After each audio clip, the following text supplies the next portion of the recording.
civilización más grande del mundo antiguo se erige sobre el inmenso desierto. Sus reyes todopoderosos construyen un magnífico imperio con el sudor y la sangre de sus leales súbditos. Nuevas religiones evolucionan y los grandes faraones levantan impresionantes templos para honrar sus vidas y monumentos increíbles que ocuparán tras su muerte. Estos dioses en la tierra compiten por el poder, luchando violentamente en tierras lejanas y dentro de sus propios palacios. El antiguo Egipto ha dejado esfinges y pirámides, tumbas y tesoros. Su majestuosidad ha fascinado a arqueólogos e historiadores.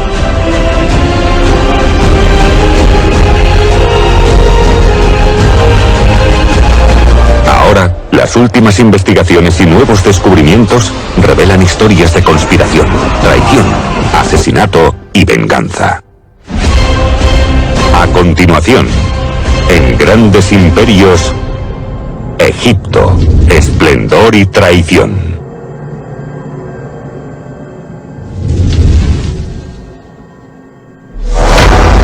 Un nuevo faraón llamado Akenatón subió al trono alrededor del año 1353 a.C. Akenatón reformó completamente la religión mayoritaria de toda la corte y de Egipto. Amenofis IV, o Akenatón, como más tarde sería mundialmente conocido, es considerado como el faraón egipcio más controvertido. Y eso tiene que ver sobre todo con su política religiosa.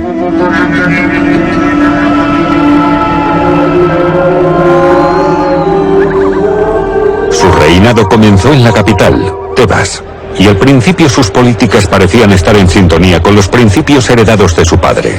No parecía haber razones para cambiar. En los primeros años de su reinado no pasó nada reseñable. Dispuso lo que cualquier otro rey egipcio antes que él. Pero cuando pasaron unos años, en el 5.º año de su reinado, cambió su nombre de Amenhotep a Akenatón y anunció que el disco solar sería la deidad más importante del nuevo reino de Egipto. Hasta ese momento, el dios Amón había sido la deidad más importante del nuevo reino. Amenhotep significa Amón está contento o satisfecho. Luego se hizo llamar Akenatón, que significa útil a Atón. Akenatón consideró que necesitaba más poder y mejorar su legado. Creía que él y su bella reina, Nefertiti, debían ser adorados como seres divinos. Nefertiti se convirtió en una de las mujeres más famosas del antiguo Egipto.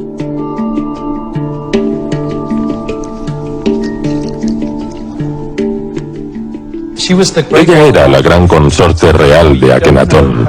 No conocemos sus antecedentes familiares, pero seguramente era descendiente de una de las familias nobles más importantes de la época.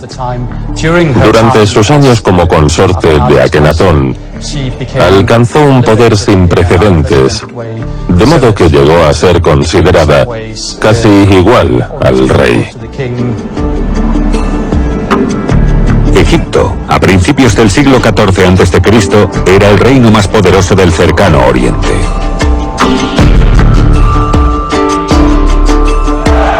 Durante 2 siglos, los faraones de la 18ª dinastía expandieron las fronteras del imperio y sus ejércitos regresaron con riquezas y esclavos.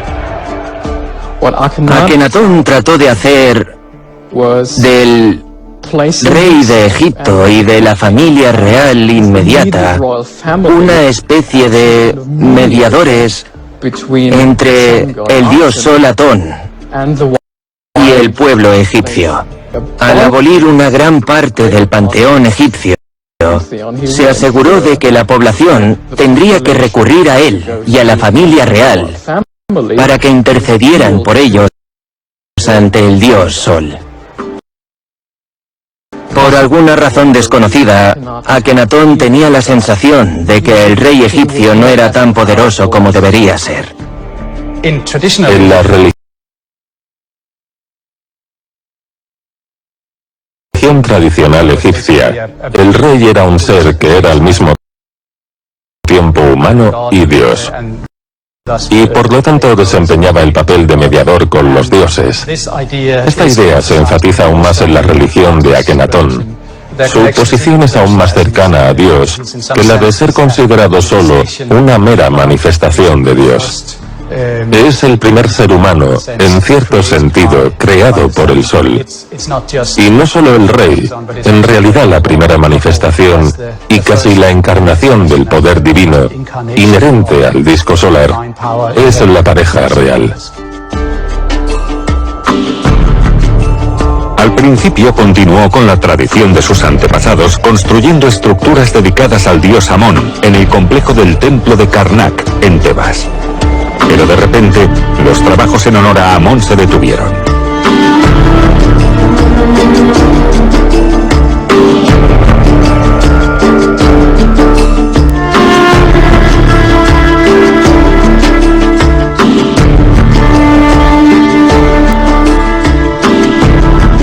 Mandó construir un templo completamente nuevo al este de Karnak. A diferencia del templo de su padre, en Luxor, el nuevo templo no estaba dedicado a Amón. Su templo estaba destinado a la adoración del disco solar, Atón. Los nuevos templos fueron decorados con estatuas colosales de Akenatón y Nefertiti. Las estatuas del nuevo templo de Atón representan a Akenatón con el cuerpo alargado y los ojos rasgados. Se cree que esta nueva estética quería darle a su figura un aspecto más divino y piadoso. Los egipcios alineaban todo en una cuadrícula de base cuadrada y trabajaron a partir de eso. Pero esa técnica cambió en la era Amarna, con Akenatón. Convirtió los cuadrados en rectángulos. Y de ahí vienen esos rasgos alargados. ¿Por qué eligió esta forma de representación artística? Tiene que ver con la comunicación. ¿Cómo podrías transmitir que tú eres radicalmente diferente a la tradición anterior? ¿Cómo le comunicas tu mensaje a la población egipcia, que en su mayoría no sabe leer ni escribir? Para responder, tenemos que atender a los elementos visuales. Él eligió un estilo visual diferente, un estilo iconográfico diferente, para comunicar que él era muy diferente. La reina Nefertiti también se representa de forma novedosa. No se representó con el tocado tradicional de las reinas egipcias, con las alas de buitre, sino con esta famosa corona redonda, que es tan característica de ella. Quizá quisiera evitar el tocado de alas de buitre porque estaba conectado muy claramente con la diosa Mut. Ese tocado presenta a la reina como un equivalente o alguien semejante a la diosa Mut. Y la diosa Mut, que era el consorte del dios solar Amón-Ra, fue una de las diosas que a Akenatón no le interesaba, y de hecho fue retirada de muchos lugares de culto.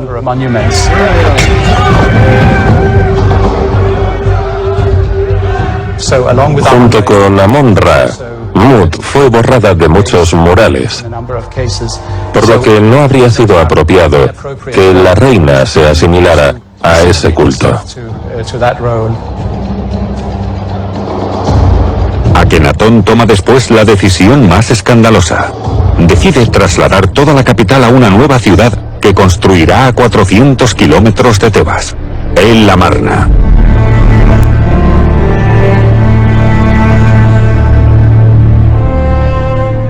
Abandonó Tebas para dejar claro que representaba una clara ruptura con las antiguas tradiciones egipcias.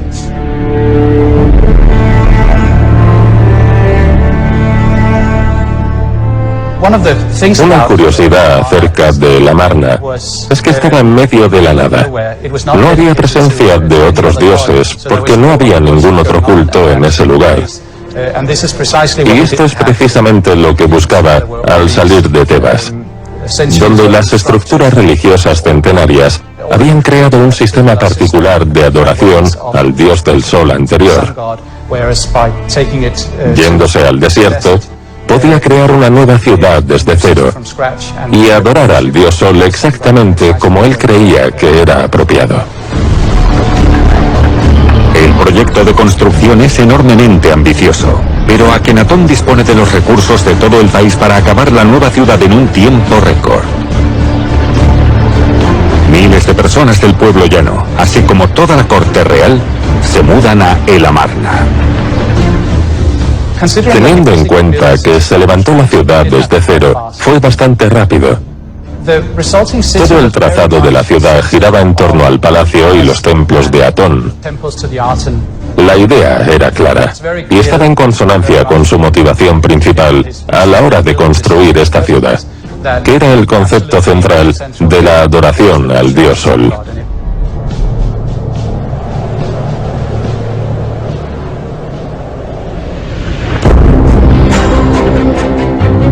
Las tablillas de barro encontradas en El Amarna desvelan las rarezas de la vida y la política diplomática del reinado de Akenatón. Evidencias mucho más reveladoras que las típicas imágenes grandiosas de los relieves del templo.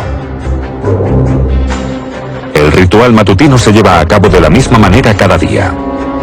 El faraón sale de palacio, entra al gran templo por el pórtico y encuentra el gran altar central cubierto de ofrendas. Cuando va de su palacio al templo lo llevan en carro. ¿Por qué? Porque el rey casi nunca toca el suelo, aunque el suelo de El Amarna sea sagrado. Lo han pisado sus súbditos y por lo tanto es impuro. Solo el suelo del palacio y el templo se consideran puros. Desde el balcón del palacio, Akenatón y Nefertiti a menudo se presentaban ante sus súbditos en su papel de dioses vivientes.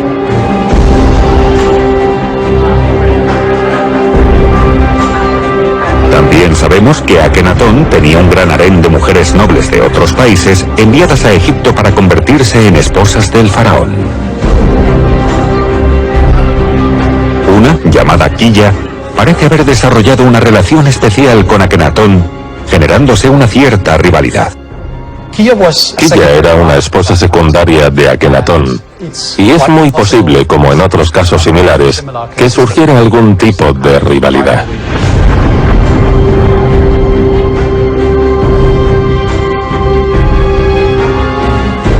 Parece que hubo un acuerdo para mantener dos residencias diferentes para las dos familias. Pero Nefertiti es la primera dama y la consorte real, y tiene una ventaja fundamental. Ella también es considerada una diosa viviente, así como sus 6 hijas. Lo que sí es cierto es que Quilla desaparece en cierto momento del reinado de Akenatón, y ya no se sabe más sobre ella. La falta de indicios parece indicar que perdió el favor real o que pudo haber muerto. Akenatón lleva en el trono 12 años y su poder es ilimitado. No tiene oponentes significativos en Egipto y emisarios de otros países le traen ofrendas al gran rey. Pero entonces la situación toma un giro desconcertante para Akenatón y Nefertiti. En el 1339 a.C., el faraón Akenatón y la reina Nefertiti están en el apogeo de su poder. Han intentado reformar la religión de Egipto, con ellos en el papel de dioses vivientes, y han trasladado su capital a la nueva ciudad de El Amarna. Pero la atención de Akenatón ha estado demasiado centrada en asentar su nueva religión y la capital real, y ha descuidado los asuntos diplomáticos.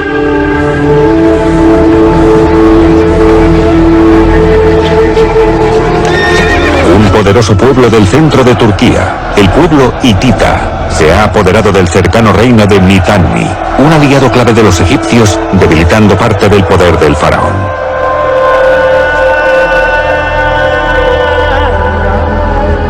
Además, para empeorarlo todo, la familia real sufre una tragedia repentina.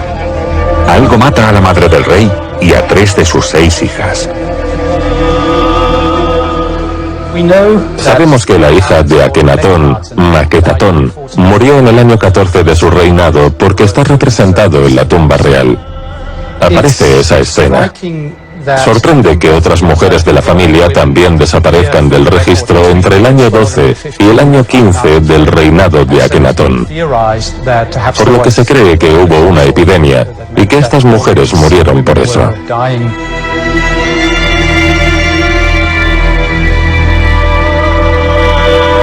Es una noticia terrible para Akenatón y Nefertiti, una pérdida trágica para la familia, pero también un mal presagio para la nueva religión de Atón.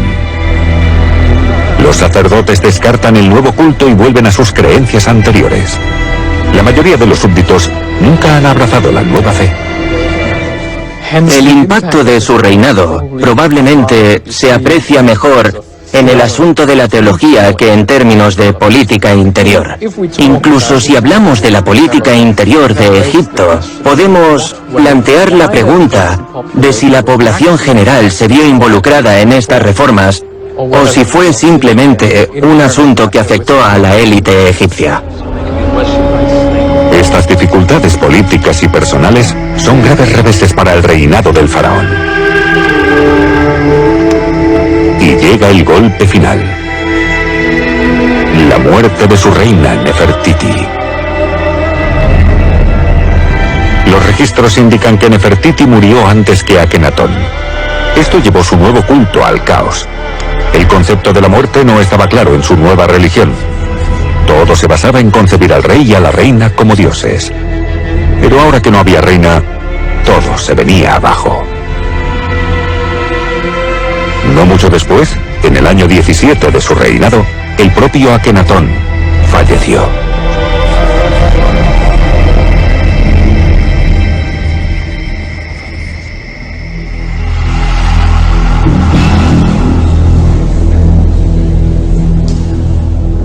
Sin los dioses vivientes, la nueva religión no tenía sentido. Pronto, todo el culto se vino abajo. Apenas 3 años después de la muerte de Akenatón, la capital del reino se trasladó de nuevo a Tebas y se reabrieron los templos de Amón. Pero algunos de los cambios del faraón herético perduraron. Se ponía mucho más énfasis en la relación personal de los fieles con los dioses. Esto parece un efecto del periodo de Amarna, de la religión de Amarna, ya que el dios del sol se había vuelto más accesible al haberse vuelto visible. No era el dios adorado dentro de un santuario oscuro al que solo podían acceder sacerdotes del culto, sino que habían podido verlo. Durante siglos, los faraones graban sus gestas en piedra, a una escala épica. Crean monumentos para asegurar su legado y complacer a los dioses. Construyen fantásticas tumbas para asegurarse un puesto en el más allá.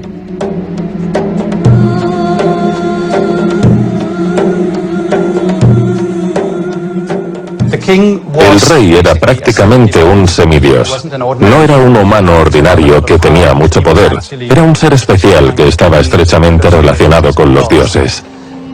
Y esta idea implicaba que en cierto modo estaba de visita en la tierra y que volvería a su origen divino cuando muriera. Por ese motivo se construían estas tumbas, para propiciar un viaje seguro de regreso a su origen divino. Antes de que comenzaran a construir las pirámides, los reyes eran enterrados en estructuras angostas y angulosas llamadas mastabas. Tenían base rectangular, techo plano y los lados inclinados. Pero un faraón del imperio antiguo llamado Zoser diseña una tumba más alta e impresionante. Él insiste en perforar el cielo, estar más cerca de los dioses. Zoser es el faraón más famoso de la tercera dinastía. Las fuentes de su época se refieren a él como cuerpo divino. Es un gobernante autocrático que anhela riqueza y poder. Zoser conquista territorios muy al sur, como Asuán, y envía tropas para explotar los minerales de la península del Sinaí.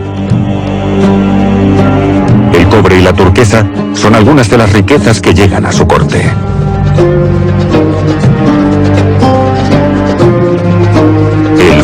también envía emisarios a lo más remoto del campo egipcio para reclutar jóvenes.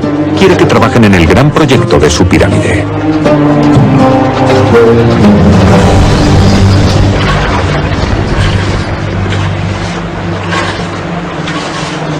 Los trabajadores llegan en barco y formarán parte de las enormes cuadrillas de obreros.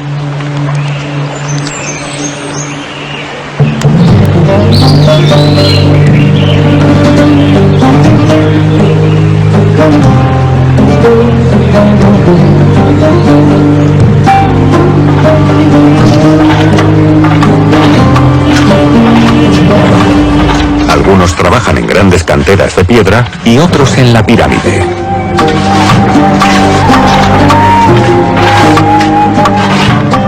Zoser ejerce un poder absoluto sobre sus súbditos. La pregunta sigue siendo si estos trabajadores eran en realidad esclavos del faraón. Si bien quizá no eran esclavos en el sentido moderno y europeo de la palabra, es decir, propiedad privada de otra persona, sería exagerado decir que se habían comprometido voluntariamente con el proyecto. La verdad parece ser un término medio. Eran trabajadores no libres, pero no llegaban a ser esclavos. El proyecto de Zoser comienza como una enorme mastaba. Después, en una ocurrencia genial, apilan una mastaba sobre otra, 6 en total, hasta que toma forma piramidal. Esta innovación se considera algo tan espectacular que el arquitecto de Zoser, Imhotep, es venerado a su muerte como otro dios más. Esta histórica estructura de Zoser se conoce como la pirámide escalonada. Se remonta al Imperio Antiguo, alrededor del 2650 a.C., y es el primer edificio monumental de piedra de la historia de la humanidad. Las pirámides se convierten en símbolos nacionales de la supremacía de Egipto.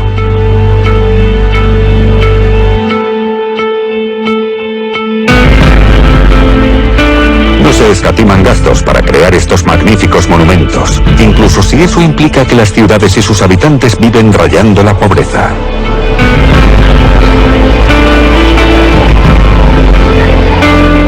Los faraones se han convertido en dioses en la tierra y las pirámides son sus escaleras al cielo. Estas estructuras colosales representan el poder de los reyes para poner orden en Kemet, Egipto. Conectado a Kemet estaba el concepto de Ma'at, que en egipcio significaba orden en el sentido de orden cosmológico, verdad o justicia.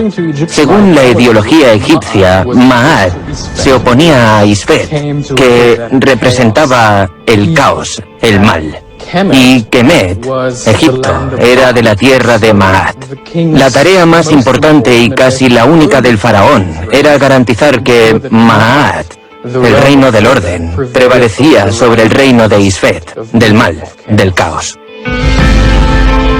Cada faraón posterior siente la necesidad de reafirmar su supremacía con monumentos que superan todo lo erigido antes de su reinado. Un concepto muy presente entre la realeza egipcia fue la idea de que cada faraón tenía que superar a su predecesor, tanto en términos arquitectónicos como en cuanto a política exterior. Cuando el descendiente de Zoser, Seneferu, toma el trono, inmediatamente se propone superar los logros de su legendario antepasado. Seneferu fue el primer rey de la cuarta dinastía, recordado por la forma de su pirámide. Fue el constructor de pirámides más entusiasta del Imperio Antiguo. Además, se sabe que importó madera de cedro del Líbano. Según los anales egipcios, también emprendió una guerra contra ciertas tribus de Libia y Nubia, apresando a miles de esclavos y apoderándose de su ganado. Seneferu usaba la madera de cedro para construir enormes barcos de vela y barcazas, donde transporta grandes bloques de piedra para sus numerosos proyectos. Para su pirámide de Meidum, Seneferu exige un atrevido diseño. Una pirámide con lados perfectamente rectos y lisos. Su monumento comienza siendo una alta pirámide escalonada. Luego, las gradas se rellenan con bloques de piedra caliza para crear lados lisos. Pero en algún momento las piedras exteriores parecen haberse derrumbado y solo queda el núcleo interno.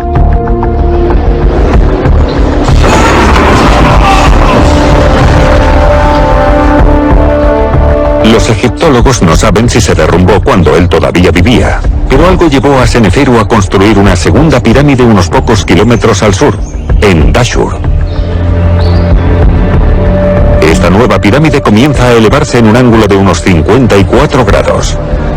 Pero las grietas de la cámara funeraria hacen que los ingenieros ajusten el ángulo a 43 grados para la parte final, resultando esta extraña forma y un nombre oportuno, la pirámide acodada. Aunque la pirámide presente este cambio en el ángulo, la estructura que quedó deja claro que Seneferu quiso construir una pirámide lisa de lados rectos. Seneferu construye dos pirámides gigantescas, pero al parecer no quedó satisfecho. Ordena hacer una tercera pirámide completa a 43 grados. El mismo ángulo que la sección superior de la pirámide acodada. El resultado es la magnífica pirámide roja, una pirámide perfecta de lados rectos. ¿Por qué estaba tan obsesionado con perfeccionar la forma piramidal que hoy asociamos con el antiguo Egipto? ¿Tenía otra motivación aparte de la excelencia arquitectónica? ¿O le daba un significado religioso? Los indicios sugieren que la forma de la pirámide representaba los rayos del sol. Y en el antiguo Egipto, el sol es igual a la vida misma. Se creía que el dios sol moría y renacía cada día. El cadáver del faraón, al ser considerado descendiente del dios sol, también se creía que renacía cada día. Las pirámides, representaciones en piedra del sol y su poder, eran el mecanismo que los hacía renacer. Así que para los faraones la apuesta era fuerte. Necesitaban una pirámide perfecta para garantizar que este ciclo cotidiano y sagrado continuaría. Los descendientes de Seneferu llegaron incluso más allá en su búsqueda de la vida eterna. Los impresionantes proyectos del rey Seneferu demuestran claramente su inmenso poder, su administración y su organización. Y además prepara el escenario para su hijo Keops, que construirá una pirámide aún más grande. En el 2580 a.C., Keops elige un lugar en Giza, a las afueras de El Cairo, para su gran pirámide. El visir de Keops, Eniuno, es el arquitecto de la gran pirámide de Giza. Eniuno es primo de Keops, uno de los miembros más importantes de la corte y responsable de todos los proyectos arquitectónicos del rey. Para lograr su objetivo, se construye una gigantesca cantera a solo 1 kilómetro de la pirámide, con una enorme rampa para transportar las piedras hasta su emplazamiento. Otra rampa baja hasta el Nilo.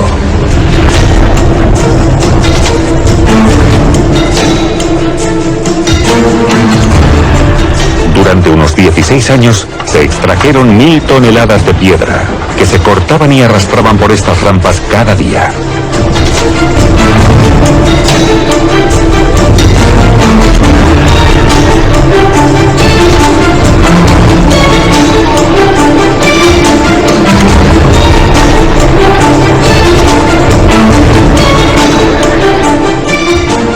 Periódicamente, Keops y Eniuno revisan el progreso de la pirámide desde un mirador.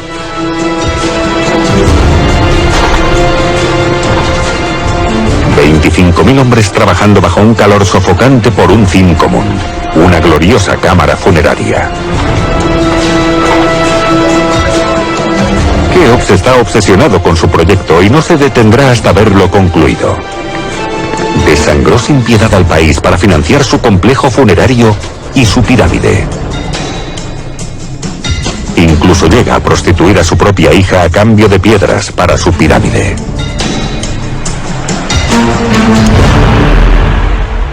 Realmente no sabemos cómo era la vida de los trabajadores. Lo que sí sabemos acerca de estos trabajadores es que tenían panaderías, tenían su propio alojamiento, tenían médicos que se ocupaban de las lesiones que sufrían durante el proceso de construcción, tenían toda una organización donde se producían los alimentos básicos que necesitaban para el día a día. Pero más allá de eso, no sabemos cómo era su vida. Y no deberíamos ver esto como pruebas de que eran trabajadores voluntarios, que tomaban decisiones libremente o que estaban allí por propia voluntad.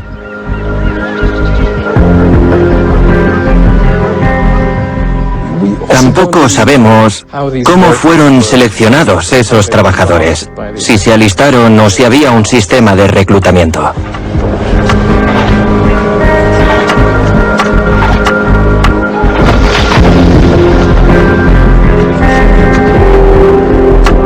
En el 2570 a.C., tras 20 años de trabajo, se dio por concluida la Gran Pirámide.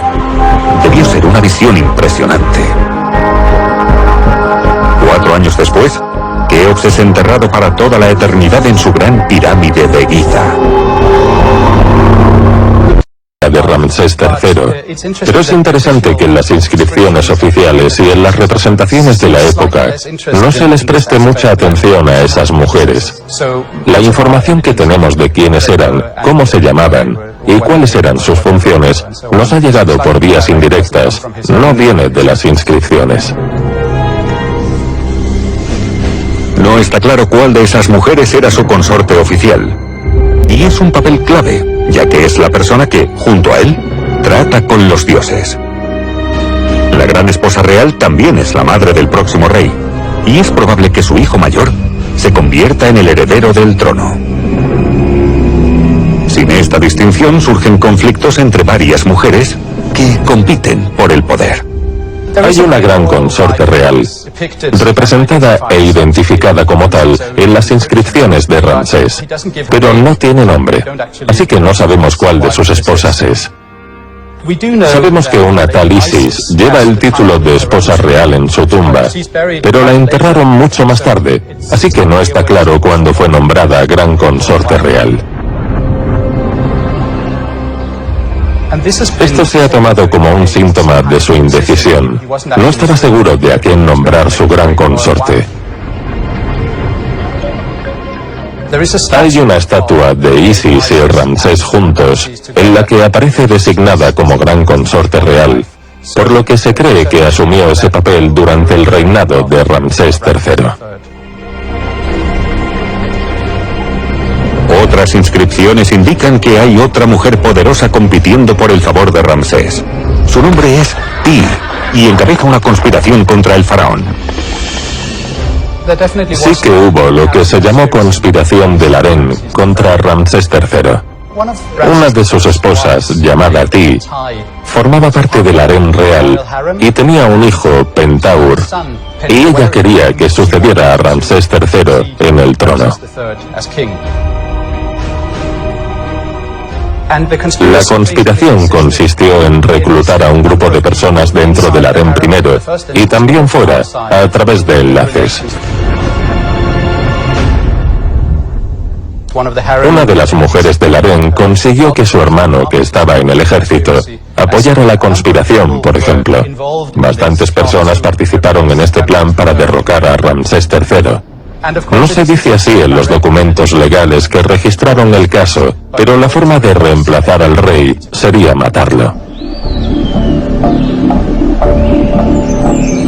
Las inscripciones indican que Pentaur es mayor que el hijo de Isis, y Ramsés es probablemente su padre. Ti no se detendrá ante nada hasta ver a su hijo en el trono. La motivación de Ti es bastante clara. Ella se convertiría en una mujer muy poderosa, siendo la madre del futuro rey. Participaron varias mujeres del harén que le brindaron su apoyo al conocer los planes de Ti. Apoyaron su complot y ayudaron a conseguir aliados de fuera del harén. No está claro que iban a ganar ellas, aunque por supuesto si tenían éxito su posición mejoraría al haber ayudado a Pentaur a convertirse en rey de esa forma tan dramática. Ti lidera a un grupo de conspiradores que sentarán a su hijo en el trono. Llega el momento adecuado para poner en marcha el plan de asesinato. Ramsés no se da cuenta de la trama porque solo presta atención a un gran festival que está preparando él mismo.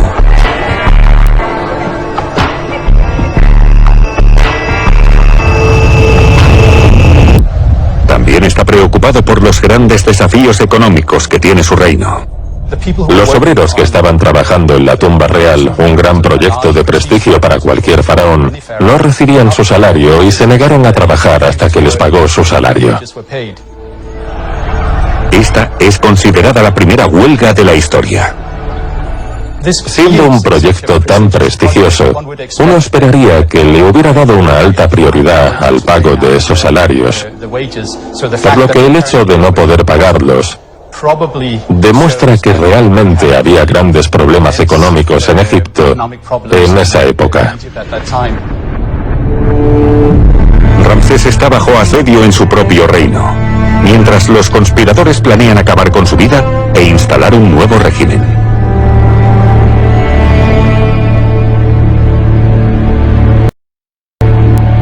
Ti y los deciden aprovechar la aglomeración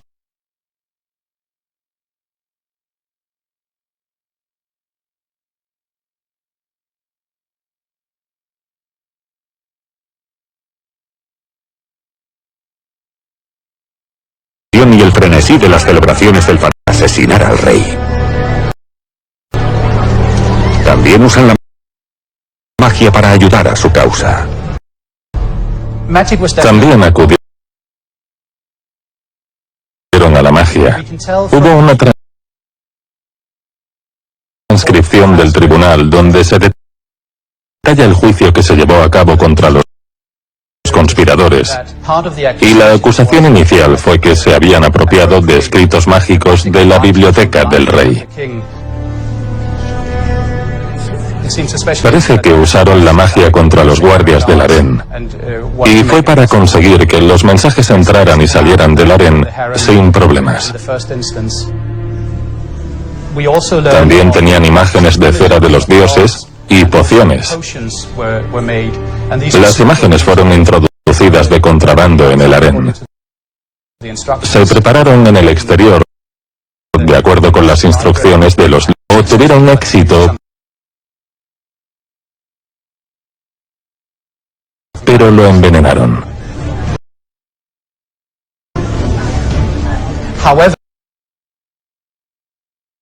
Sin embargo, la momia fue examinada recientemente mediante tomografía computarizada y se hizo evidente que presentaba un corte en la garganta, lo que demuestra que había muerto de esa manera. Con ese corte era muy poco probable que hubiera sobrevivido, así que murió por esa cuchillada en la garganta. Sorpresa de los conspiradores, su golpe de estado es rechazado. Los asesinos son capturados y el hijo de Isis, Ramsés IV, se hace cargo de juzgarlos. La mayoría de los conspiradores serán condenados a muerte, incluido Pentaur, que es obligado a suicidarse. A otros se les castiga cortándoles las orejas y la nariz. Ti desaparece de los registros, pero se supone que también fue condenada a muerte. Ramsés IV actúa rápidamente para demostrar que es digno del trono, pero el imperio egipcio está en declive. La época de los grandes faraones nunca volverá, y a pesar de sus defectos, Ramsés III será recordado como el último gran faraón del antiguo Egipto. Durante 3000 años, como un gran imperio.